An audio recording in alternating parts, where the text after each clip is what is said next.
Hello and welcome to SPM focus UPSC. आज के 19 नवंबर 2025 के एपिसोड में हम कुछ इंपॉर्टेंट टॉपिक्स कवर करेंगे जो आपके यूपीएससी प्रिपरेशन के लिए काफ़ी रेलेवेंट है। तो चलिए शुरू करते हैं daily current affairs explained section से। तो सबसे पहले कॉन्टेक्स्ट समझिए आप लोग थोड़ा कि अभी जब नॉर्थ इंडिया में विंटर पॉल्यूशन अपने पीक पर है, इसी कॉन्टेक्स्ट में हम देखते हैं कि चाइना का जो मॉडल है, जिन्होंने लास्ट 10 ईयर्स में पर्टिकुलेट मैटर 2.5 लेवल्स को काफ़ी रिडक्शन करने में सक्सेसफुल हुए हैं। तो चलिए समझते हैं कि ये मॉडल जो है इंडिया के लिए कितना रेलेवेंट है और कैसे हम इसे अपनी एयर क्वालिटी गवर्नेंस में यूज़ कर सकते हैं। तो 2008 के आसपास चाइना की जो पॉल्यूशन लेवल थी वो आज के इंडिया जैसा है, ठीक है। तो कॉमन फैक्टर्स अभी है दोनों कंट्रीज़ में जिसके लिए पॉल्यूशन होता है, जैसे कि रैपिड इंडस्ट्रियलाइजेशन, फॉसिल फ्यूल पर डिपेंडेंसी, बढ़ता हुआ व्हीकल नंबर्स और अर्बनाइजेशन। तो चाइना ने पॉल्यूशन को पॉलिटिकल और इकोनॉमिक रिस्क समझा और फिर किया स्ट्रॉन्ग इंटरवेंशन। अब बात करते हैं चाइना ने क्या किया। चाइना ने पॉल्यूशन कंट्रोल को अपने 5 ईयर प्लान्स का हिस्सा बनाया, एक परमिट कैप सिस्टम लॉन्च किया, एमिशंस ट्रेडिंग स्टार्ट किया और एनवायरमेंटल टारगेट्स को ब्यूरोक्रेट्स के प्रमोशन से जोड़ दिया, जिसे कहते हैं टारगेट रिस्पॉन्सिबिलिटी सिस्टम। फिर पर्टिकुलेट मैटर 2.5 पर फोकस किया गया और टेक्निकल स्टैंडर्ड्स बनाए गए। क्लीनर एनर्जी ट्रांजिशन हुआ, अर्बन होम्स ने गैस और इलेक्ट्रिसिटी यूज़ करना शुरू किया। फिर शेंजन दुनिया का पहला सिटी बना जहां पूरी बस फ्लीट जो था, पूरी बस एंटायर सिटी का ये वो इलेक्ट्रिक बना दिया गया। 16,000 बसेस था। फिर रियल टाइम सर्वेलेंस और इंडस्ट्रियल नॉर्म्स को भी स्ट्रॉन्ग किया गया। अब इससे क्या रिजल्ट मिला? 2013 के बाद 80% चाइना का एयर क्वालिटी इंप्रूव हुआ। पर्टिकुलेट मैटर 2.5 और पर्टिकुलेट मैटर 10 लेवल्स जो सबसे हार्मफुल कॉन्स्टिट्यूएंट्स होता है, कॉन्टिन्यूसली गिरने स्टार्ट हो गए ये स्टेप्स लेने के बाद।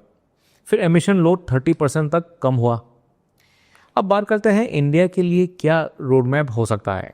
सबसे पहला स्टेप होगा प्रिवेंटिव स्ट्रेटेजी अपनाना, मतलब पहले से प्लानिंग करके पॉल्यूशन कंट्रोल करना, ना कि जब सिचुएशन खराब हो जाए तब रिएक्ट करना।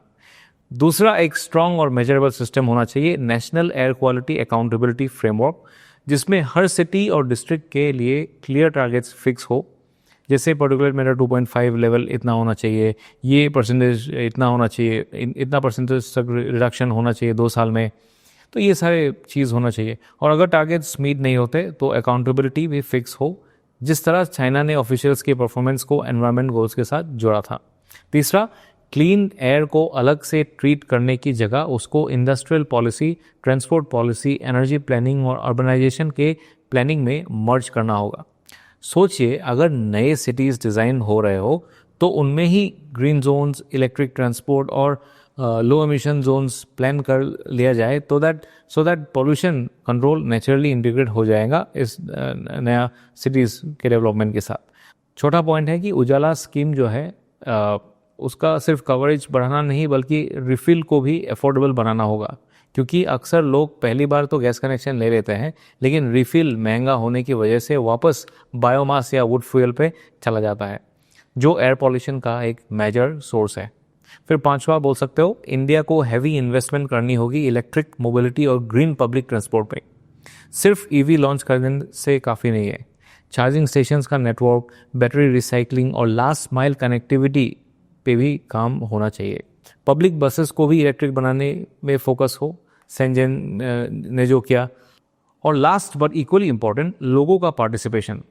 फिर public awareness campaigns, behavioural change drivers, फिर स्कूल करिकुलम में क्लीन एयर के टॉपिक्स डिस्कस होना चाहिए। सब मिलके एक लॉन्ग टर्म चेंज ला सकता है।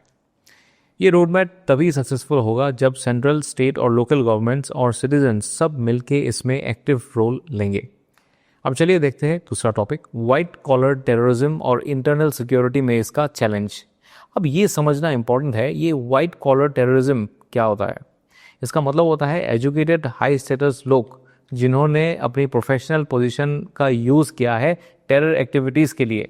जैसे रिसेंट कार ब्लास्ट अभी जो हुआ रेड फोर्ट में, उसमें सस्पेक्टेड जो इन्वॉल्वमेंट है वो था एक मेडिकल प्रोफेशनल का। तो अभी आप लोग जानना चाहोगे कि ट्रेडिशनल टेररिज्म और ये वाइट कॉलर टेररिज्म में डिफरेंस क्या है। बोथ आर टेररिज्म फाइनली, लेकिन डिफरेंस कुछ है इसका एस्पेक्ट में। जैसे कि वाइट कॉलर टेररिस्ट जो है ये एजुकेटेड होते हैं, क्लीन बैकग्राउंड होते हैं इनके, और ये हाई सोशल ट्रस्ट होता है। तो इन्हें वे this are more dangerous people. इनके पास स्पेशलाइज स्किल्स होते हैं, आईटी, मेडिसिन, इंजीनियरिंग, ये ऐसे स्टूडेंट्स। यहाँ जो अभी देखा हम लोगों ने, एक मेडिकल स्टूडेंट था, वो ये सोसाइटी में इजीली ब्लेंड हो जाते हैं, जैसे कि क्लीन स्किल्स के रूप में ये माने जाते हैं, राइट। तो इनका फंडिंग भी सेल्फ इनकम से होता है, तो इसलिए उनका फाइनेंशियल ट्रेल सस्पिशियस नहीं होता। अब ये जो वाइट कॉलर टेररिज्म है, इसका की ड्राइवर्स क्या है अगर बोला जाए तो अर्बन एनोनिमिटी एक चीज़ हो सकता है। जैसे कि मतलब बड़े शहरों में लोग इजीली हाइड हो जाते हैं, किसी को पता नहीं चलता कि कौन क्या कर रहा है। फिर डिजिटल रेडिकलाइजेशन, यानी एनक्रिप्टेड ऐप्स और प्राइवेट सोशल मीडिया ग्रुप्स के ज़रिए एक्सट्रीमिस्ट आइडियाज़ का ब्रेन वॉश बिना किसी फिजिकल कॉन्टैक्ट के। फिर इनसाइडर एक्सेस, मतलब प्रोफेशनल लोग जो सेंसिटिव सिस्टम्स जैसे हॉस्पिटल्स, लैब्स, आईटी नेटवर्क्स में काम करते हैं, उनके पास इंटरनल सिस्टम्स का भी एक्सेस होता है। और व्हील ऑफ लेजिटिमेसी, ये एक इंपॉर्टेंट टर्म है, आप लोग आंसर राइटिंग में इसका यूज़ कर सकते हो। इसका मीनिंग ये है कि लोगों का उन पर ट्रस्ट होना, क्योंकि वो कुछ सोसाइटी में मीनिंग रखता है, जैसे कि डॉक्टर हो गया, इंजीनियर हो गया या प्रोफेसर हो गया, इस वजह से उनके ऊपर शक नहीं होता किसी को। तो दिस अल्टीमेटली कॉजेज डेंजर। अभी ये सब हम लोग क्यों डिस्कस कर रहे हैं, क्योंकि ये वाइट कॉलर टेररिज्म इस इंटरनल सिक्योरिटी में और भी चैलेंजेस बढ़ा सकता है। क्योंकि इंटरनल सिक्योरिटी में ऑलरेडी तो प्रॉब्लम है ही, क्रॉस बॉर्डर टेररिज्म जैसे प्रॉब्लम्स, अर्बन टेररिज्म, जैसे कि बड़े शहरों में छुपना इजी होता है, लोन वुल्फ अटैक्स और वाइट कॉलर टेररिस्ट सिचुएशन को और कॉम्प्लेक्स बना रहे हैं अभी। साइबर टेररिज्म, जैसे कि एनक्रिप्टेड ऐप्स, डार्क वेब और क्रिप्टो का यूज़ हो रहा है टेरर प्लानिंग, फंड ट्रांसफ़र और रेडिकलाइजेशन के लिए। फिर ऑर्गेनाइज क्राइम लिंक्स भी आप लोग बोल सकते हो, जैसे कि ड्रग्स, फेक करेंसी और आर्म्स स्मगलिंग से टेरर ग्रुप्स को पैसा मिलता है। तो इंडिया वल्नरेबल तो ऑलरेडी है ही, ऊपर से ये सब और प्रॉब्लम। तो ये देखना है कि इंडिया में ऑलरेडी इतना सारे प्रॉब्लम्स हैं, we are trying to do. हम लोग अभी एक नया काउंटर टेररिज्म डॉक्ट्रिन स्टार्ट की है, decisive retaliation, zero tolerance for nuclear blackmail, no distinction between terrorists and state supporters, ठीक है। फिर डोवल डॉक्ट्रिन का अगर बात आप लोग लिखने हो तो intelligence plus offensive defence plus tech use, आप लोग डिटेल्स में पीडीएफ में पढ़ सकते हो इनके बारे में, ठीक है। तो आपको डिटेल्स मिल जाएगा, जैसा this are just keywords which you can use in your answers. फिर लीगल मेजर्स के हिसाब से यूएपीए आप लोग बोल सकते हो, एनआईए एक्ट बोल सकते हो, एनएसए बोल सकते हो। ऑपरेशन फोर्सेस कौन कौन सा है इसमें, एनएसजी है, सीएपीएफ है, पैरा एसएफ, लोकल पुलिस तो है ही, इंटेलिजेंस का भी रोल है, cyber surveillance and coastal security का भी रोल है। तो अभी आगे क्या करना चाहिए, हम लोग को थोड़ा एआई बेस्ड प्रोफाइलिंग करना चाहिए, नो योर एम्प्लॉय ऑडिट्स होना चाहिए, real time dual use material monitoring होना चाहिए, मेटा डेटा ड्रिवन सर्वेलेंस, ये सब चीज़ होना चाहिए। फास्ट ट्रैक टेरर कोड्स भी एस्टेब्लिश होना चाहिए और ज़्यादा इंटीग्रेटेड कोस्टल कमांड भी होना चाहिए। सो ये एक मल्टी लेयर्ड चैलेंज है और हर लेयर को कोऑर्डिनेटेड एफर्ट से एड्रेस करना होगा। चलिए अब चलते हैं अगले टॉपिक पे। This is about a value addition topic, India Africa relations, क्या फ्यूचर रोड मैप हो सकता है। तो एस्पिरेंट्स एक इंपॉर्टेंट डेवलपमेंट ये है कि इंडिया अफ्रीका फोरम समिट का लास्ट एडिशन 2015 में हुआ था, मतलब अब 10 साल हो चुके हैं। भाई इसी दौरान इंडिया ने काफ़ी कुछ किया है अफ्रीका के साथ, जैसे कि 17 new embassies in Africa have been established, trade up $100 billion से ऊपर चला गया है, और सबसे बड़ी बात, इंडिया ने अफ्रीकन यूनियन को G20 मेंबरशिप दिलवाने में मेजर रोल प्ले किया है। लेकिन अब वक्त आ गया है कि हम ये सोचें कि आगे का रोड मैप क्या हो। इंडिया अफ्रीका के बीच में काफ़ी स्ट्रेटेजिक सिनर्जी है, चलिए समझते हैं एक एक करके। पहला हो गया डेमोग्राफिक एंड इकोनॉमिक सिनर्जी। तो 2050 तक अफ्रीका दुनिया की 1/4 पॉपुलेशन का होम बनेगा और इंडिया तब तक 3rd लार्जेस्ट इकोनॉमी बन चुका होगा। सोचिए, एक तरफ यंग ग्रोइंग लेबर फोर्स, दूसरी तरफ एक्सपांडिंग इकोनॉमी, ये एक परफेक्ट पार्टनरशिप बन सकता है ग्लोबल सप्लाई चेन्स के लिए। दूसरा हो गया डिजिटल कोऑपरेशन। अफ्रीका में डिजिटल एडॉप्शन काफ़ी फास्ट हो रहा है और इंडिया के पास वर्ल्ड क्लास टूल्स है, जैसे यूपीआई, डिजिलॉकर एक्सेट्रा। तो अगर हम दोनों मिलके डिजिटल पब्लिक इंफ्रास्ट्रक्चर बनाए तो गवर्नेंस, हेल्थ केयर, एजुकेशन सब कुछ लीप फ्रॉग कर सकता है, मतलब बहुत ही एडवांस हम लोग हो सकते हैं दोनों कंट्रीज़। तीसरा, रिन्यूएबल एनर्जी पार्टनरशिप। अफ्रीका के पास मैसिव सोलर पोटेंशियल है और इंडिया के पास इंटरनेशनल सोलर अलायंस का लीडरशिप है। इसी सिनर्जी से हम solar mini grids, green hydrogen battery storage जैसे टेक्नोलॉजीज अफ्रीका के रूरल एरियाज तक पहुंचा सकते हैं और ग्लोबल क्लाइमेट गोल्स में लीड ले सकते हैं। और ग्लोबल गवर्नेंस और यूएन रिफॉर्म्स भी है। अफ्रीका के पास अभी यूएन जनरल असेंबली में 54 वोट्स है और इंडिया को यूएनएससी रिफॉर्म्स पुश कर रहे हैं, उसमें अफ्रीका का सपोर्ट काफ़ी इम्पोर्टेंट है। G20 में अफ्रीकन यूनियन की एंट्री ने ग्लोबल साउथ की वॉइस और ज़्यादा स्ट्रॉन्ग बना दी है, जिसमें इंडिया का लीडरशिप क्लियरली विजिबल है। पांचवा है mineral security and energy access. अभी इंडिया के ईवी और बैटरी मैन्युफैक्चरिंग गोल्स के लिए लिथियम, कोबाल्ट, रेयर अर्थ्स जैसे मिनरल्स काफ़ी इम्पोर्टेंट है और ये सब अफ्रीका के पास अवेलेबल है। अगर हम रेस्पॉन्सिबली और म्यूचुअल बेनिफिट के मॉडल पे काम करें तो दोनों साइड्स को फ़ायदा होगा। अब चैलेंजेस भी है थोड़ा और उन्हें इग्नोर नहीं करना चाहिए हमने। तो चाइना का कंपटीशन है इसमें, इंफ्रास्ट्रक्चर, फाइनेंस और प्रेजेंस के स्केल में अभी भी चाइना आगे है। तो चाइना अगर हम लोगों से आगे उनमें इन्वेस्ट कर देगा तो definitely they will have a stronger advantage. फिर इंडियन फर्म्स को कैपिटल और स्केल दोनों में चैलेंजेस होते हैं, उनकी बैलेंस शीट्स छोटी है और अफ्रीका जैसे मार्केट्स में रिस्क परसेप्शन हाई होता है।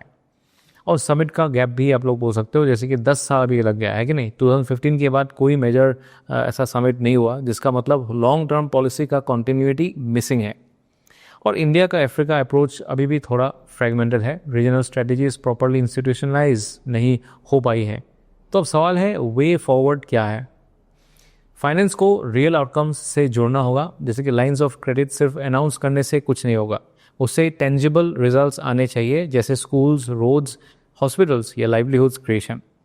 इंडिया अफ्रीका डिजिटल कॉरिडोर बनाए, जैसे कि हम लोग ऑलरेडी बोल चुके हैं कि यूपीआई जैसे इंटरऑपरेबल जो प्लेटफॉर्म्स है, हेल्थ केयर का प्लेटफॉर्म्स है, एग्रीटेक, एजुकेशन में जो काम कर रहे हैं हम लोगों का प्लेटफॉर्म्स, वो सब हम लोगों को इंटीग्रेट करना चाहिए। फिर किगाली, नैरोबी, लागोस जैसे टेक हब्स के साथ कोलैबोरेट करके इनोवेशन एक्सेलरेट किया जा सकता है।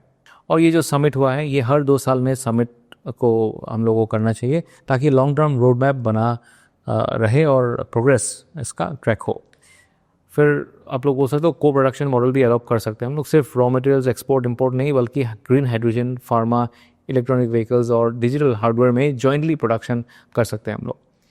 Scholarship, sports exchanges, research types, ये सब लॉन्ग टर्म ट्रस्ट बनाते हैं, ठीक है। तो आईआईटी मद्रास, ज़ांज़िबार कैंपस, ये सब एक्सेलेंट एग्जांपल्स हैं जो एक्सपांड होना चाहिए। चलिए चलते हैं अगले टॉपिक की तरफ। This is a news in short section. तो पहला टॉपिक है आज का बटुकेश्वर दत्त। तो 18 नवंबर को उनकी बर्थ एनिवर्सरी होती है। वो भगत सिंह जी के साथी थे। 1929 के सेंट्रल असेंबली बॉम्बिंग जो हुए थे, वो दोनों एक साथ थे और दोनों ने सरेंडर किया और ट्रायल को प्रोटेस्ट का प्लेटफॉर्म बनाया। हिंदुस्तान सोशलिस्ट रिपब्लिक एसोसिएशन के एक्टिव मेंबर्स थे और जेल के बाद भी सोशलिस्ट मूवमेंट्स से जुड़े रहे। उनकी राइटिंग्स और रिवोल्यूशनरी लेगेसी यूपीएससी के लिए काफ़ी रेलेवेंट है। अब चलिए चलते हैं आज के आखिरी टॉपिक की तरफ। This is precision biotherapeutics and precision medicine. तो बात करते हैं आज के एक नए और इम्पोर्टेंट साइंस टॉपिक की, प्रेसिशन बायोथेरेपेटिक्स। आजकल के टाइम में हेल्थ केयर बहुत रैपिडली चेंज हो रहा है और एक अप्रोच जो सबसे ज़्यादा ग्रो हो रहा है उसका नाम है प्रेसिशन बायोथेरेपेटिक्स। तो सिंपल अगर समझना है इसको तो इस तरह से समझ सकते हैं, ये एक ऐसी मेडिकल थेरेपी है जिसमें हर पेशेंट के लिए अलग ट्रीटमेंट डिज़ाइन किया जाता है बेस्ड ऑन उस पेशेंट का जीन्स, सेल्स या बॉडी के जो मॉलिक्यूलर स्ट्रक्चर्स है उसके हिसाब से डिज़ाइन किया जाता है ट्रीटमेंट। मतलब एक जनरल ट्रीटमेंट सबको नहीं दिया जाती। हर पेशेंट का पहला जेनेटिक या मॉलिक्यूलर टेस्ट किया जाता है, फिर देखा जाता है कि उसका बॉडी में किस टाइप की प्रॉब्लम है और उसी के हिसाब से जो ट्रीटमेंट है ये दिया जाता है। इसमें कौन से टूल्स यूज़ होते हैं, ये प्रोसेस बहुत ही साइंटिफिक और एडवांस होती है। तो चलिए समझते हैं किस किस प्रोसेस से ये चलता है। पहला स्टेप जो है ये है जेनोमिक और प्रोटियोमिक एनालिसिस। तो इसमें क्या होता है कि पहले पेशेंट का डीएनए और प्रोटीन्स का एनालिसिस किया जाता है, जिसे कहते हैं जेनोमिक और प्रोटियोमिक टेस्टिंग। इससे ये पता चलता है कि पेशेंट का जीन्स में कोई गलत म्यूटेशन तो नहीं है या कोई डेंजरस प्रोटीन बॉडी में डेवलप तो नहीं हो रहा है। दूसरा हम लोग यूज़ करेंगे क्रिस्पर जीन एडिटिंग। मतलब अगर कोई गलती जीन में मिलती है तो क्रिस्पर नाम की टेक्निक से उस जीन को एडिट या करेक्ट करने की कोशिश की जाती है, मतलब बॉडी के सॉफ्टवेयर को रीप्रोग्राम किया जाता है बेसिकली।